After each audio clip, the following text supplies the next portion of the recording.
look at this. Look at this, wait. Because now we have to go down. Ah, they got flashed. No problem. Monagas plates. Monopolies. I hope not. So ladies and gentlemen, good day. You join me from my second home, the gas station. With this car, it's where you are 90% of the time. We're gonna go to Cannes today, and I'm gonna take the chance of the drive to reply to the questions that you asked me on Instagram. So we're gonna do a Q&A while I'm driving. I noted down all the questions you've asked me, so the drive is gonna be a good opportunity to reply to them.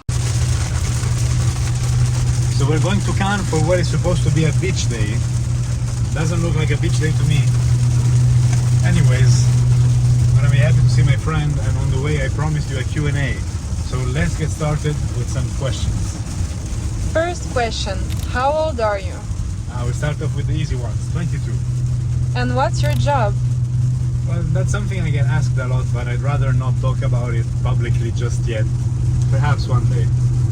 And what was your childhood dream? Oh wow. Well, childhood dream? Drive nice cars. I guess in a way I have satisfied it, but we're still a long way to go to where I want to be. But yeah, just being happy, living a happy life, being surrounded by beautiful things, and cars are a part of it since they give me a lot of emotions. So. A question that came back so much, what's the business between you and Hamdi? Well, I met Hamdi a few years ago, and with time our friendship became a brotherhood, which actually leads me to another question that I get asked a lot, which is how did I meet Hamdi? As I said many times, I want to tell this story when I come to Egypt, because for sure one day I will come to Egypt, we will organize a big event, and that's when I will tell you the big story, because it's actually quite interesting. So yeah, let's leave it at that. When we do the event, I will say it live in front of everyone. Now, switching back to cars, what's your dream car? It's like when people ask me what's my favorite car. How can I have a favorite car? There are so many beautiful cars out there. It's impossible to choose just one. And what's the first car that really sparked your interest? Well, as a little Italian boy, I have to say, of course, Ferrari bears a special place in my heart. And it's the same for every Italian, whether they're young or old, it doesn't matter. I was born in 2002. In 2004, Ferrari launched the F430. So perhaps we can say that that's the car that really got me passionate about, Ferrari, etc. But perhaps I can identify Ferrari as a brand more generally than just giving you one model. And talking about sports car, have you ever considered buying a hypercar, and which one? Yes, of course I have considered it. Well, I think as a first hypercar I'd go with one of the big ones, so probably a Bugatti or a Pagani. Koenigsegg's, I love them, but I don't know, I think they're missing a little bit that artistic part which I seek for in a car, because other than the raw emotions that a car gives you, I really look into the art, the beauty, the harmony of a car. And Koenigsegg, they are so focused on the performance that sometimes, in my opinion, they lack a bit the artistic side. So the CCXR and the Agera are beautiful, beautiful cars, but as a first hypercar, I think I would go with a Veyron or a Zonda, perhaps. Yeah, so the traffic ahead gives us the opportunity to answer some of the questions perhaps more calmly. So, what is the best cheap sports car for you? Well, it depends what we define cheap. Let's say we call cheap less than 100,000. I think, for example, the Aston Martin Vanquish, the first series, wow, that's a hell of a car. For 70, 80k, you can buy one of those. And honestly, Aston Martin V12, you're gonna have a good time. Hell of a sound too. Wow, the sound is amazing. Imagine Aston Martin, when that car came out, they wanted to patent the sound for how good it was. The only thing you'll struggle with a little bit is the gearbox, because it was the first years of every automotive maker trying to experiment with the flappy paddles gears, so it's gonna be a bit clumsy. It's not exactly, like today's flappy paddle gearboxes, but other than that, it's fine. If you have 50k to spare though, but then it doesn't become cheap anymore, with 50,000 euros you can send your Aston Martin Vanquish back to Aston Martin in the UK, and they're gonna send it back to you with a manual. So that's something to keep in mind, but that's perhaps more of a collector's move. Now let's move on to your lifestyle in Monaco. Someone asked, if you want to live in Monaco, what job can you do? I mean, I think on that front is more or less like everywhere else in the world, in the sense that there's jobs for everything. You know, people think that in Monaco it's only millionaires and rich kids, or you know, people doing nothing all day. But of course there's a lot of work to be done. First of all, there's the whole tourism sector, the whole tourism industry, so all the hotels, all the hospitality, the restaurants, etc., etc.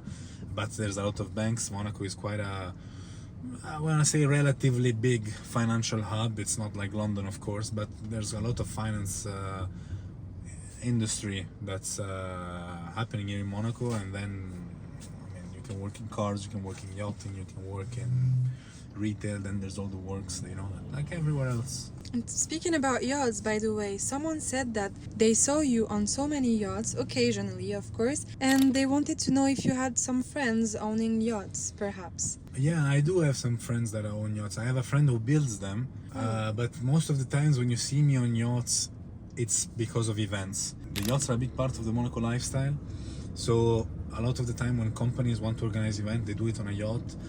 Something that I really enjoyed was taking part to the Hello Monaco Libertex event on the Seven Sins, which had a Bugatti on top. That was very, very cool. Let's get back to it after the tunnel.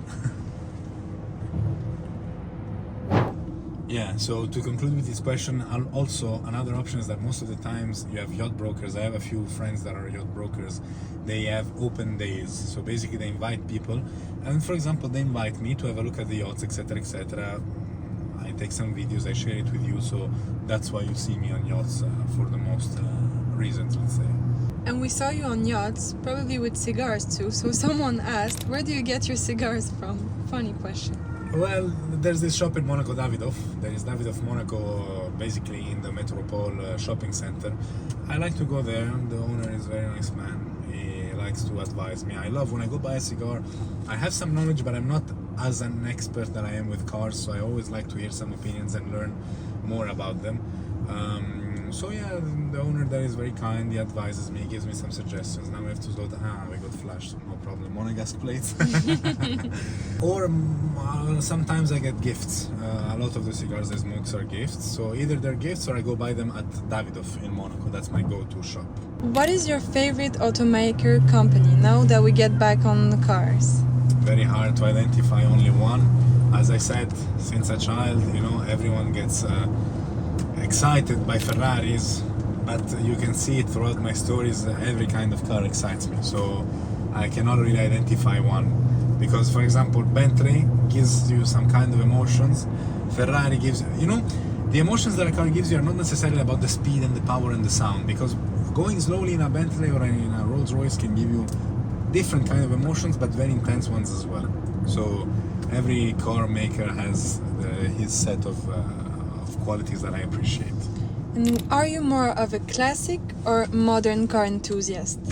Well, the beauty of the classic is the analog. It's that it's you and the car, and you really have to be in sync with the car for things to happen properly. Because here anyone can get in this car and drive it. It's just extremely easy.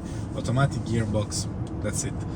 But when I was driving the 77 Targa, wow, that car was so cool. It was a 1977 Targa Super Carrera.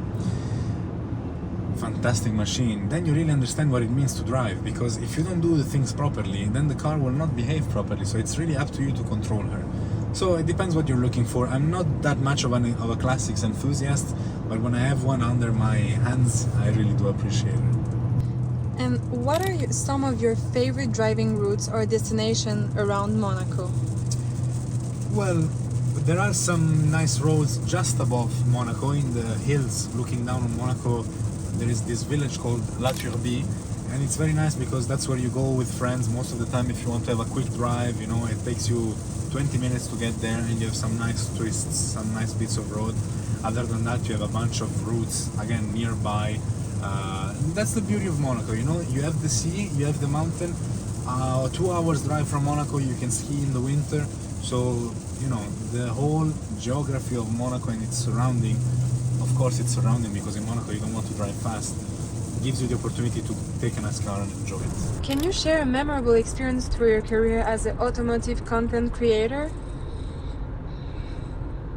I think every day is a memorable experience because, again, Monaco is so beautiful. There's the magic of Monaco. Any day that you go get out of your home and you're out and about, and that your heart is open you meet people, and every person you meet is a memorable experience, for one way or another.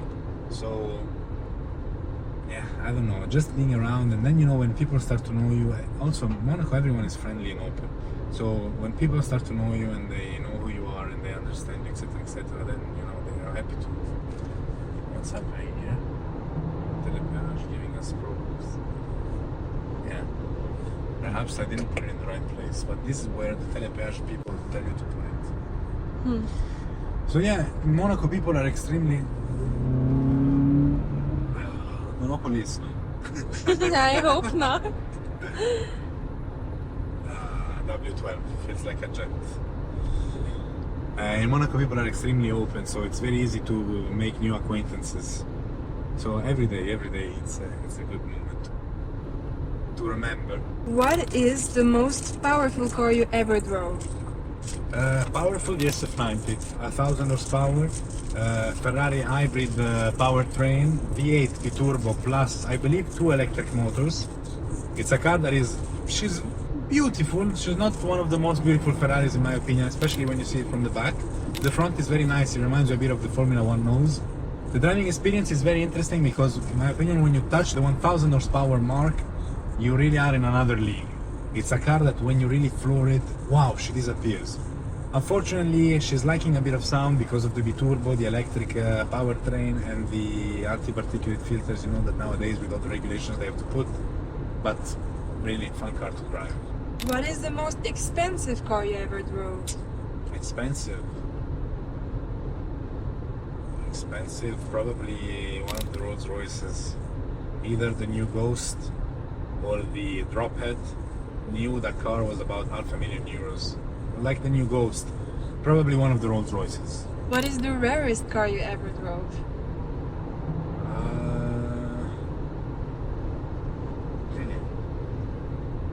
Wasn't it with Adrien Sutil, maybe? Yeah, but I didn't drive his cars yet. I sat in his cars, yes. I've been in some very rare cars with him, thanks to him, but I haven't driven them, so I don't know which of the ones I drove is the rarest. Take a look at that Maserati Quattroporte over there. This car is a proven aphrodisiac. Can you believe it? An insurance company commissioned a scientific study, and basically they put, I don't remember how many women in a room, and they listened to a bunch of different car sounds, and 100% of the women, the level of testosterone in their saliva raised when they were hearing the sound of this Maserati Quattroporte, which after all it's a Ferrari V8. But this didn't happen when they were listening to Lamborghinis or to Ferraris. Not in 100% of the women this happened. They also heard the sound of a diesel Volkswagen and the level of testosterone lowered. So imagine. So that's scientifically proven to be an aphrodisiac, and that's one of the reasons why I want to buy it. And before we finish this vlog, let's talk beyond cars. How does the lifestyle in Monaco influence your personal interest?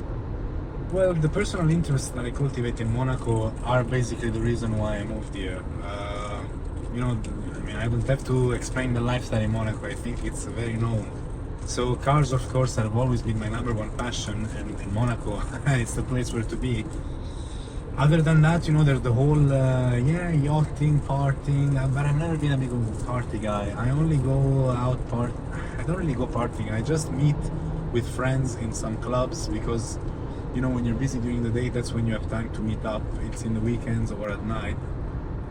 Other than that, yachts, I've always been interested, but I didn't have a lot of knowledge about them, so surely coming in Monaco, I learned more about them. But one of the reasons why I moved to Monaco is because it's the place where I can live all the interests I already had. What about Formula 1? Formula 1, of course, is a big part of Monaco, believe it or not. Despite being such a car enthusiast, I've never been a big motorsport enthusiast. For the simple reason that I haven't been raised in a family that pushed me to do motorsport. So for me, motorsport I've always seen it as something that's a bit idyllic, a bit far. So while cars like this, I can actually touch them, drive them, enjoy them, explore them. A Formula 1 car, how are you going to get to drive one, It's more of a dream than anything else. Yes, you can pay big amounts of money to drive the old ones, but it's not something you can take and enjoy on an everyday basis. That's why I've always been passionate and interested by the road cars more. So I guess that answers it all. These have been more or less the questions that you guys have asked me. I hope it was entertaining. You have a bit more of a background about me, about Monaco, etc. Feel free to keep asking. You know, I'm very open. I like to interact with you guys. It's one of the things that I'm most proud about my community. So that's that. We're now at the Cannes exit. Almost. Le Canet is where we exit, and then we go straight on the Croisette, where I will meet my friend and perhaps we'll record something with him. Let's see. In any case, thank you for watching, and I'll see you again soon.